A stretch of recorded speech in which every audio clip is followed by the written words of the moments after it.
গল্পটা শুরু হয় যখন তুমি স্কুলে যাও, ভারী ফি দিয়ে শেষে একটা ডিগ্রি নিয়ে আসো।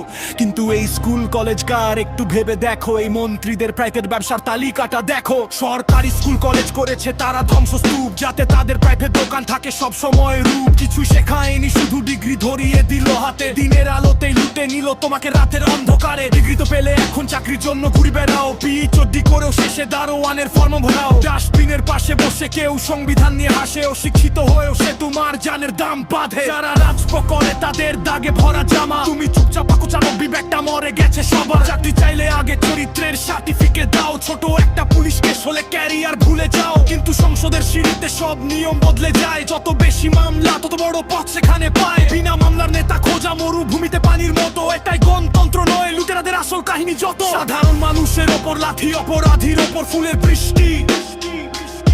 তুমি ঘুমিয়ে থাকো, এটাই তো তাদের চক্রান্তের দৃষ্টি। ধর্ষণকে শুধু সংখ্যা বানিয়ে ফাইলে চাপা দেয়, সংসদের মানুষ ধর্ম নিয়ে লড়াই লাগিয়ে দেয়। এখানে মেয়ের চিৎকারের চেয়ে তার পোশাকের আলোচনা বেশি, আর ধর্ষকের পেছনে দাঁড়িয়ে থাকে পুরো সিস্টেম। বাইরে প্রশাসন, স্ক্যামের পর স্ক্যাম, দুর্নীতির গভীর সমুদ্র। বাইরে সাদা পোশাক, ভিতরে কালো ছায়ার মুদ্রা।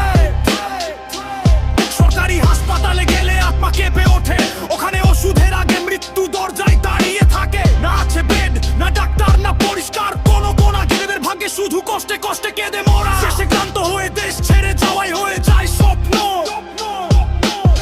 ভিসার লাইনে দাঁড়ানোই যেন শেষ পরিকল্পনা। তুমি গর্ব করে বলো বাংলা আমার মা, কিন্তু মা যখন অসুস্থ তখন ছেলে পালাচ্ছে কোথা। যুবকরা এখন রিলোসের দুনিয়ায় মগ্ন, তার কি জানা আছে সামনে জ্বলছে নিকের দেশ। যতক্ষণ না নিজে গলায় আসে এই বিপদ, ততক্ষণ বোঝে না এই মৃত্যুর না। কমিয়ে থেকে বলো না এটা অন্য কারো বিশ্বাস, ঘাতকতা সত্যি হলো এটা তোমার নিজেরই অসুখ। যে অন্যায় দেখে